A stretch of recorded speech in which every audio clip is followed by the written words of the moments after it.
In 1988, an AEGIS system performed correctly while humans misread it. 290 people died. Nobody was held accountable. That gap between what autonomous systems do and who answers for it has been chosen at every decision point since. Not by accident, by preference.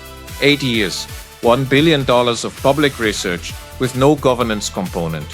A precision narrative built to conceal the accountability question behind a percentage. 5 conditions would constitute meaningful evidence. This gap is closing. As of today, none has been met. Which one do you think is closest?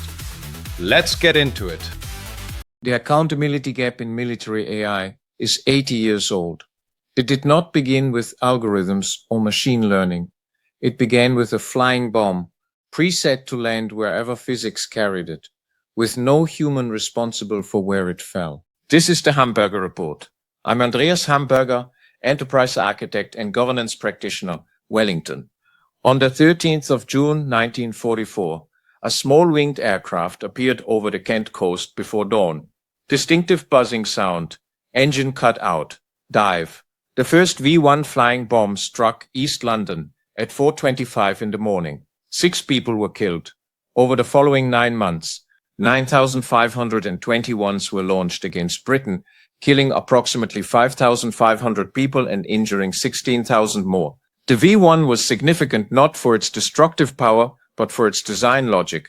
Once launched, no human controlled it. A gyroscope maintained heading. A mechanical counter measured distance and triggered a dive at the preset range. The weapon made its decision before it left the ramp. That separation of decision from impact is the accountability gap in its original form, not a side effect of the design. On the 3rd of July 1988, the AEGIS combat system aboard a United States Navy warship tracked an Airbus climbing out of Bandar Abbas Airport. The data was correct, precise to the second. The ship was mid-engagement, heeling at 32 degrees, its guns firing at Iranian speedboats. Inside the Combat Information Center, a software Flaw had reassigned one track number to a Navy jet elsewhere that was genuinely descending. When the commander asked for a status update on that number, he was told the contact was a fighter, speed 450 knots, descending. An operator had incorrectly matched a military transponder reading with the departing airliner. At 10:24 and 22 seconds, 2 surface-to-air mislaunched. Both struck the aircraft. Iran Air Flight 655 fell from the sky. 290 people were killed, among them 66 children. The AEGIS system had performed as designed throughout. The data was correct to the second. Nobody on that aircraft was a combatant. A demonstration how an automated lethal system creates the accountability gap even when working correctly. The ship's data tapes were unambiguous. They showed the aircraft on a normal commercial flight profile, ascending continuously, squawking the civilian transponder code. The nearest American warship had independently identified it as civilian. The discrepancy between what the system recorded and what the crew reported came down to automation bias, fitting incoming data to a pre-existing threat model rather than re-evaluating it under cognitive load. The official investigation concluded the commander had acted reasonably. No one was court-martialed, no one was reprimanded. 2 years after the incident, the commander received a prestigious military decoration for outstanding service. The citation made no mention of the 290 dead. 8 years later, the families received a settlement, $61.8 million. No apology, no admission of liability. The United States described it as a humanitarian gesture. The formal structure of accountability was, in every meaningful sense, empty. The commander had claimed full personal responsibility. Nobody was held responsible. That is not a paradox. It is the accountability gap in operation. In October 1983, the United States Defense Advanced Research Projects Agency presented a document to Congress. Its stated objective: autonomous land, sea, and air vehicles capable of complex, far-ranging attack missions, not a projection. The stated goal: over the following decade, the agency spent over $1 billion on the program. 92 projects at 60 institutions, half in industry, half in universities and government laboratories. What none of these projects included was a governance component.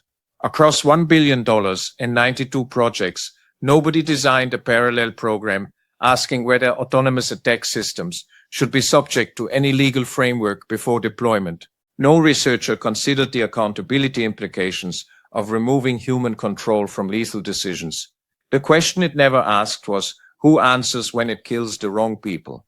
The formal governance directive requiring appropriate levels of human judgment over the use of lethal force was not issued until November 2012, 29 years after the agency had told Congress what it intended to build. 29 years, $1 billion, zero governance. The Gulf War of 1991 was the first conflict in which precision-guided munitions were presented to global television audiences as the defining feature of modern warfare. Night after night, targeting cameras, crosshairs, a brief flash, the target destroyed.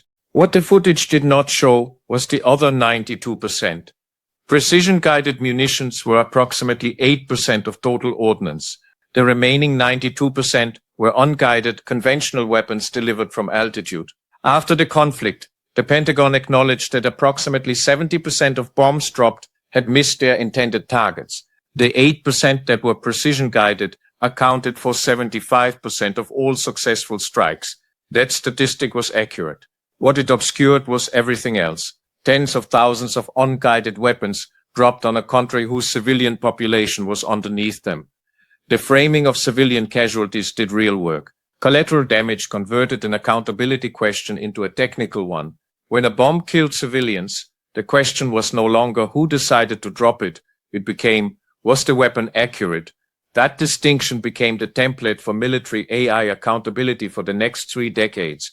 Precision of the weapon as a substitute for accountability for the decision. Baghdad, 4:30 in the morning, the 13th of February, 1991. A public shelter used by families, children, and elderly residents. One of the last buildings in the city with electricity and running water. Intelligence had reclassified the structure as a military command post. The intelligence was wrong. The signals came from a communications facility approximately 270 meters away. Interviews later established the building was clearly marked as a public shelter and had been used by civilians throughout the air campaign. 2 precision-guided bombs struck at 4:30 in the morning. At least 408 civilians died. Most were women, children, and elderly people. 15 survived. The munitions worked exactly as designed. They struck precisely where they were aimed. The targeting system that nominated the shelter worked exactly as designed, processing available intelligence and producing a target recommendation. Nobody was held accountable for 408 deaths. No officer was censured. No investigation produced a finding of fault. The families of the dead had no legal mechanism to hold anyone accountable. Precision improved. Accountability did not. That sequencing is the story of every episode in this series. From the first V1 ramp in 1944 to the AEGIS system in 1988 to the precision campaign of 1991. Capability advanced and governance did not follow. The program that spent $1 billion building autonomous attack vehicles spent zero on governance. The Gulf War built a precision narrative that concealed the accountability question behind a percentage and a phrase. The systems deployed since 2015 have made even that limited visibility conditional. Targeting systems processing thousands of decisions per day, drones making engagement decisions in seconds, autonomous munitions flying with no human controller and no kill chain. In each case, the question is the same one asked in 1988 and never satisfactorily answered. Who decided? Who is responsible? Who can be held to account? The book this series is drawn from states 5 conditions that would constitute meaningful evidence. The gap was closing. As of publication, none had been met. This episode examined where that gap began. The rest of the series examines how it grew. That is the Hamberger Report for today. If this was useful, subscribe and hit the like button. It helps more professionals find the channel. You will find links to everything we covered in the description below. I am Andreas Hamberger, and I will see you tomorrow.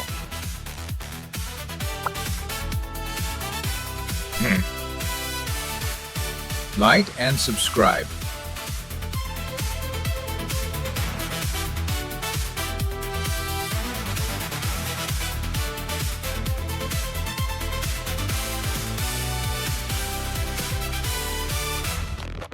Wow.